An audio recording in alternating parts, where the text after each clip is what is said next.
Coming up on today's Wild West. All aboard for a trip back in time aboard Colorado's Cumbres and Toltec Railroad. It's the same historic railroad that's been rolling down these tracks since the 1880s. Hey. Then we'll saddle up at Rainbow Trout Ranch, a Rocky Mountain dude ranch, fishing retreat, and much more.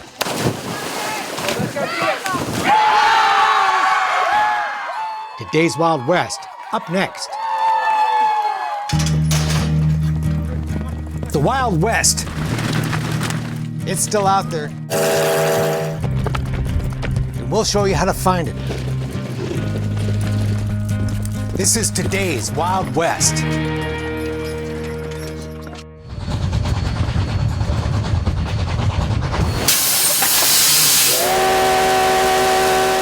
present is gone, it's all the past. A coal-fired steam train rumbles through the wide-open prairie of the American West. Heading up into the mountains, where the narrow-gauge railroad tracks will climb to over 10,000 feet as they cut through Cumbres Pass, the highest steam-powered railroad in North America. It may not be 1880, but it sure does look like it when you climb on board the Cumbres and Toltec Scenic Railroad. It is a glimpse of the authentic West. We aren't reenacting the past. It just is the past. This National Historic Landmark runs 64 winding miles between Chama, New Mexico and Antonito, Colorado, crisscrossing the state line 11 times along the way. And then we'll go back into New Mexico and then back into Colorado. Boom, boom. As the train chugs through remote, beautiful, and unspoiled country that looks much like it did when these tracks were first laid back in 1880. The views are just gorgeous, and we just love like the charm of the old train, the tunnels, the ghost towns you go by. It's gorgeous. Right. Yeah. Just seeing how like life would be like in yesteryear, right? Yeah. So. While it feels faster, the train rolls along at just 12 miles an hour. So it gives you an opportunity to see the America that the American dream was based on. The slower pace also comes with no internet or cell phone service. And at 12 miles an hour, the whole world gets huge. People slow down, they start to reconnect. We see it time after time. Husbands reconnecting with wives, parents with children, neighbors with neighbors, and redeveloping that sense of community. It's just a good day trip for everyone to do. It's worth the money and getting away from everything and just enjoying the beauty. The views are beautiful and the history is fascinating, which Docent Bonsall Johnson is happy to share. I enjoy the people we meet and sharing something I'm really enthusiastic about. On this rolling piece of living history, time has stood still in the cab of engine 487. I just love it. I love steam trains. Where fireman engineer Jake Vigil feeds the coal fire that powers the steam engine driven today by engineer Jeff Stebbins. And this is nothing but a great big rubber band. Stebbins has been a steam train engineer for more than 20 years. The biggest part of it is knowing the track, to know where you need to make brake applications and keeping the train stretched. All these engines operate differently. They may look the same, but they all got their own personalities. Jeff also flies airplanes, but he says piloting steam engines is much more challenging. There's far more anticipation than an airplane. You not only have to watch what's in front of you, you got as much behind you to watch. You have to watch this whole train. No complications today. Just a smooth ride with an ever-changing view out the window of an office where everyone is happy to come to work. Well, there's a lot to like about it. It's interesting all the time. I just love them. It's in my blood. Stebbins has been fascinated with steam trains forever. That's typical of I think a lot of railroaders. And traveled all over South America just to ride their old trains, at 15,000 feet in the Andes or along the Amazon. But he believes the train he runs today is the best. Probably for preservation, this is the best there is in the world. By the way, if you've ever dreamed of being the engineer of an old-time steam train, the Cumbres Toltec can make it happen through their 4-day engineering school. Where people pay roughly $2,500 and they come out and get to spend several days on a locomotive learning how to fire it and run it, and learning how to be a fireman, learning how to be an engineer. The train rolls into a long tunnel carved out of a mountain, and as daylight reappears, we get a look at Toltec Gorge, an impressive sight.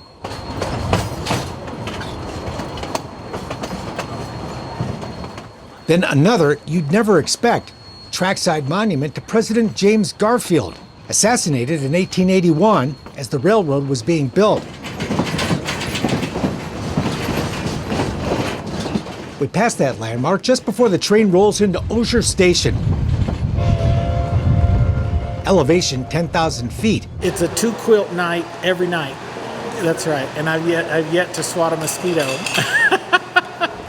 Where we'll stop for a very tasty lunch prepared by a very cheerful chef. It's a great place to be. I'm very lucky, very, very lucky to be here. Business was a bit slower during the summer of the pandemic. Normally, this place and the train are both packed. While passengers dined on lunch, How many gallons of water do you take on? crew was gassing up the train with water. You got to have sufficient water in the boiler. It's the most important thing. And after that, brakes. Then it's back on the road again.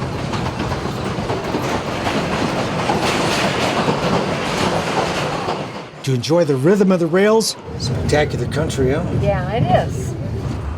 and soak in the scenery. It's all thanks to the people who saved this former stretch of the Denver Rio Grande.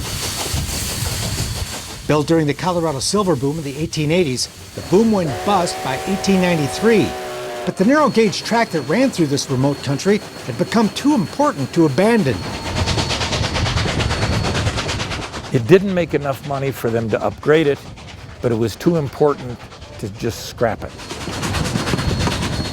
And so it just sort of held on. And that's why it managed to reach 1970 as this time capsule. When the Denver Rio Grande finally did decide to pull the plug for good, preservationists rode to the rescue. Passengers are glad they did. We don't have anything like this back in Tennessee, and y'all ought to be really proud of this. Everybody ought to come out here and do this. Yeah, this train is nice. Probably the nicest one we've been on. Today, the Cumbres Toltec is jointly owned and operated by the states of New Mexico and Colorado. So basically, both states equally own all of this, and so it's owned by the people. Our mission is very special, therefore, because what we are doing here is preserving this history. This historic railroad goes to great lengths to provide a truly authentic experience. This locomotive, she ran for the first time since 1935, last September. When we visited, their craftsmen had completed restoration of Engine 168, built in 1883, and were on the home stretch of restoring several 19th century passenger cars. Cars that once looked like this one. This car was built for service on this railroad to go behind that locomotive, and they will be running over the highest operating mountain pass in this hemisphere of the world behind the equipment that it was supposed to, as if it was the 1880s all over again. Restoring these old train cars is like an archaeological dig that uncovers the ups and downs of running what was often a troubled railroad. And what's interesting, these artifacts then tell a story as you're getting into them. It's not just the story of the halcyon days of yore, it's the story of feast and famine and hardship and good times, and you can read it in the artifact itself. It tells a story of this railroad and the people that worked for it and the communities that it served. But they need your support to keep it all going. These things survive because people come and ride.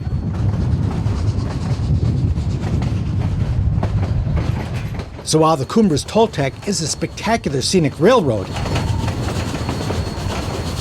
it's also much more than that. The Cumbres Toltec Railroad is not a reenactment or a recreation. It's the same historic railroad that's been rolling down these tracks since the 1880s. Even though we are an operating railroad, we are really a museum on wheels, a living history institution. It's still 64 miles of 1880. It is the past as far as the eye can see in any direction. Step back in time, anyone willing to step on board.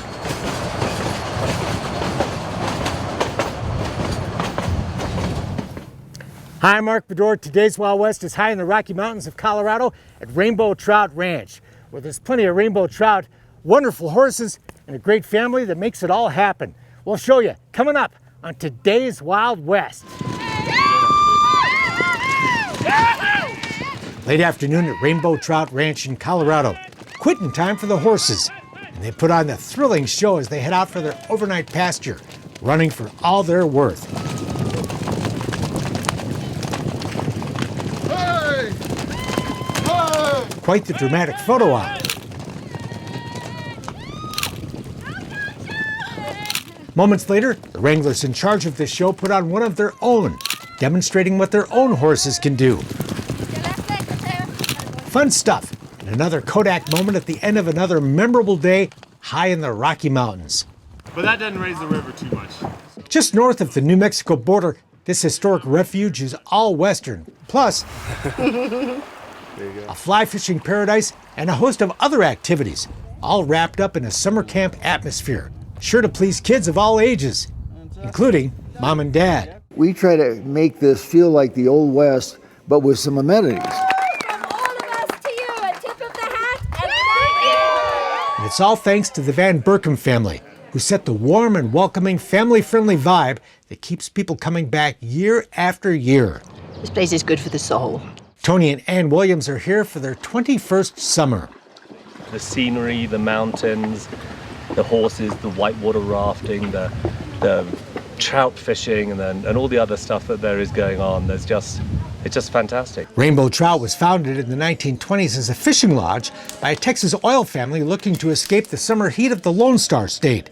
They built the rustic cabins and the magnificent main lodge that's like a cathedral built of logs, featuring a pair of massive stone fireplaces. You know, we've been dude ranching for quite a long time, David and I, both here at the ranch, as well as working on other dude ranches. And I have to say, this is one of the coolest lodges I've ever seen. We're very blessed to have it. Yeah, this has some great history because it was built in 1925. Natives of Iowa, the Van Berkom's history here begins in the early 1990s. So we have all the waders, fishing poles, boots, and everything for everybody, so they meet their guide here. Dave Van Berkom fell in love with dude ranching, and his bride-to-be Jane, while both were wrangling at a Montana dude ranch. They dreamed of owning their own dude ranch, an idea that soon captured the imagination of Dave's entire family. Meantime, Rainbow Trout was on the market. So they put the place up for sale, and everybody was afraid of how old it was, so it stood empty for 3 years. So we walked in, there was nothing here except the lights and the yellow curtains. It took a lot of work, but somehow it opened in 1993. We were very lucky because Billy Crystal had come out with this movie called City Slickers, and we actually did pretty well that first year. Today, 3 generations of the Van Berkoms spend the summer welcoming guests to Rainbow Trout. So this is our 28th year. We now have 6 grandchildren that range in age from 18 to 22. Last year, all 6 of them worked here, and they have a feel for this place and a love for this place. But the extended family also includes the treasured staff of wranglers, dining room crew, and housekeepers, all with a cheerful attitude that lights this place up like a ray of sunshine. We call it Linda Clean. And they're fabulous. We love them. They're a part of our family. We do not consider them the hired help. That is not part of what we are. We're a family, a ranch family. Everybody's just so accommodating and helpful and loving, and it's just this total feeling that I get when I walk into this lodge. Just hang on to the reins with one hand? Well, we tell them that we can have fabulous scenery, fabulous lodge, we can have all these great things, but at the end of the day, our greatest resource is our staff, and they absolutely make a huge difference to everybody's vacation. They're a huge part of their week with us. So as long as the weather behaves... The Wranglers are a photogenic crew right out of Dude Ranch Central Casting, like Austin Sharp. Wrote 5 steers in whatever it was, I think 38 seconds or something, and that was the fastest of that day, so got a buckle and a whole bunch of money and call it a day. A California cowboy from a family of rodeo stars, Sharp, as he likes to be known, rides like every guest wants to. Okay, all ready? We'll just kind of go up on here. We'll call it a day, huh? Sound good? Fun guy to share the trail with. Yeah, anything that I can do to share the Western lifestyle with people, I think. Arden Foster left Atlanta to experience the American West and is spending her 5th summer as a rainbow trout wrangler. I grew up in the suburbs of Atlanta and I fell in love with the Western lifestyle. Hard to beat. Horses are the heart of the ranch, which takes great pride in its riding program. David and Jane's program is structured in such a way that it allows people to build up their confidence. You know, they're wanting to help people learn and grow. So you are at your most vulnerable mounting and dismounting. So we ask that you wait for the wrangler just in case. Jane kicks off Monday morning with a little horseback 101 in front of the main lodge. Well, our big thing really is to expose people to the West on horseback. Jane grew up horseback on her family ranch, first in Kenya, later in Argentina and Brazil. The thing about horses, as we all know, is they're wonderful, but you can get hurt on a horse. So our main focus is to try and keep people safe. But at the same time, we want to make sure people have a great time. So we trot, we lope, we do all kinds of fun stuff. We bushwhack, but the emphasis is on good horsemanship and safety. Rainbow Trout Ranch keeps about 150 horses suitable for any kind of rider, 20% of which are bred and raised right here at the ranch, like this beautiful buckskin I'm riding, Peyton. Been breeding horses for over 20 years here at the ranch. It's not feasible to raise all 100 head, but we're fortunate enough to be able to have a great stallion, and he's produced some of the best-minded babies, and they've turned out to be excellent dude horses for us as well. Gunner is a new arrival to the herd. It'll be a while, but someday this cute little guy will join the string of horses that'll provide just about any kind of ride you want to go on. Jane goes out of her way for people to get the kind of ride they want. We will have 15 people riding and we'll have 8 rides. So we accommodate a lot of requests for that. Always, always, always make sure you guys have your heels down. Attentive wranglers provide timely tips on rides throughout the week, helpful but not overbearing. Like here in the arena for team penning, a chance to do some competitive timed cattle work. Come on up this way, guys. Remember, guys, work together, okay? The concept is simple enough. Find the cows with the right numbered ear tag. All right, 743, 507, and 632. And drive them into the pen. But the execution can sometimes be a bit of a challenge. It's all good fun. Good for your horsemanship, too. 756. You can let those go. Good job, everybody. Later, we'll put the cows away and get the chance to do a little barrel racing and pole bending.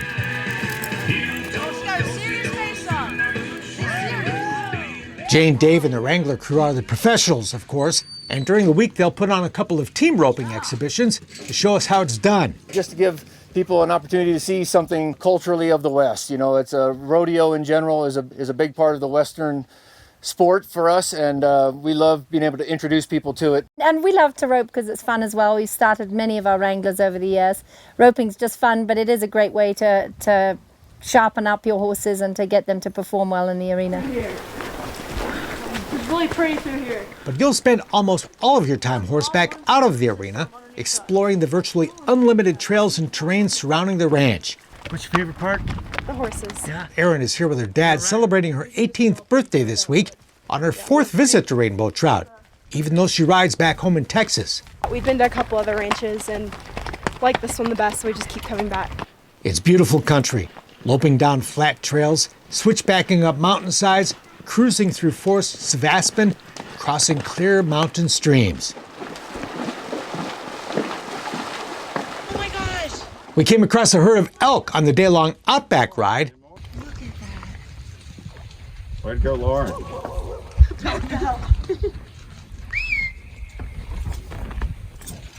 That's awesome. I'm so happy we saw something. And we stumbled upon another very rare treat on another adventure, a badger. The ferocious critter did not appreciate our company, but he did let us take his picture. Mornings start early at Rainbow when the horses are driven in from their overnight pasture, and the corrals are busy as the crew brushes and saddles up the horses for the day. And guests are welcome to help. Awesome. Thank you, girls. And you don't mind brushing in the morning, huh? No, it's actually kind of peaceful and relaxing. Yeah, but then you want to make sure you get under here, make sure there's no dirt where her cinch is going to go. and then you can do her mane with the back side of this. The Lippies own 2 of their own horses back home in Texas, but here they can all be horseback together. I have to come here to ride and all this pretty scenery. Yeah. Kids can ride with mom and dad, but most of the time, they'll be riding and enjoying other activities with their new friends in the children's program. Oh, I loved it. 11-year-old Elizabeth is here from Indiana, riding with her twin brothers Luke and Andrew and the rest of the cowpokes, kids ages 6 to 11. Honestly, I just love the whole thing. Like, the horses are probably the best part, but I mean, like meeting a lot of new people was awesome too. There's another program for younger children and a third for teens. I love it. It's so far out here, so you have like peace and quiet, I guess. But the horses are great also, and all the trail rides. It's fun to have so much freedom too. All the wranglers are very sweet and just a very nice place. It's so fun to see them disconnect from the current technology and all that kind of thing, and sort of get back to a simpler time. And they're in tears when they say goodbye to their horses and their friends. And it's a wonderful thing to see them just be a regular kid again. It's awesome. We love that. With the children in good hands, Kelly Costello is taking advantage of that freedom to discover fly fishing. And this was the first time I came out fishing that I understood why you could leave for 5 hours and not know what time it is and get caught up in the whole aspect of fishing. And luckily, everybody here at Rainbow Trout's willing to help a newbie like me. McCrae Stevens is her guide. A successful day for me is just watching them kind of grow as an angler and kind of pick up the passion for fly fishing. And that's part of the deal. You don't have to pay a guide extra for this. This is part of it. I mean, you don't have to tip them. You don't have to do anything. They take you out, and they are good. They know this river. Nice. Kelly's husband is enjoying his day in the water just steps away. Can't beat it. Out in the mountains in a river. Trying not to let the fish outsmart us. Private mile of the Canales River runs through Rainbow Trout Ranch. We take great pride in that. We've done some river work to make better habitat. There you go. There are other new adventures to experience too, like archery Just above it again. Just over his head. Nice. and safely supervised trap shooting. Cheek on there. Cheek on here. Safety's still on. I'm going to take the safety off. Okay. Call pull when you're ready. Pull. That was my first time ever even holding a shotgun. How was it? You go. Fantastic. Let's do it next year. Mealtime is just as much fun. Like Doug says, it's Old West with amenities that includes a pool and a poolside barbecue for lunch. Ready? But put a bunch of cowboys next to a pool on a hot summer day,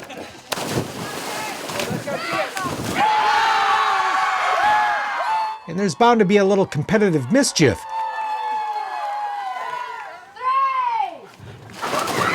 It's like summer camp. It reminds me of being a kid. It's awesome. We'll all be back outside in the evenings, too. One night for a little line dancing. Another, a picnic dinner on the banks of the river, followed by a sunset hayride.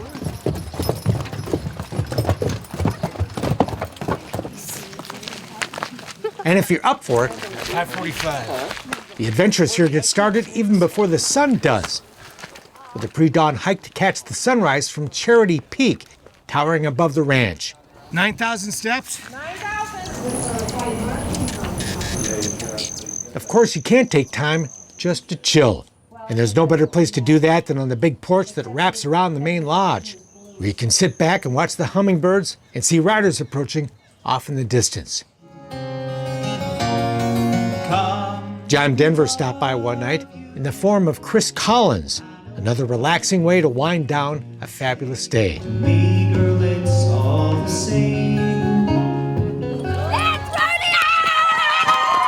It all flies by. Before we know it, it's time for the weekend rodeo, a chance for the kids to show mom and dad what they can do on a horse.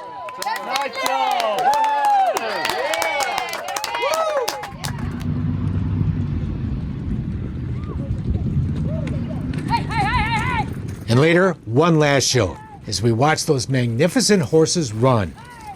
Rainbow Trout Ranch, the Wild West, a fishing retreat, and one big summer camp.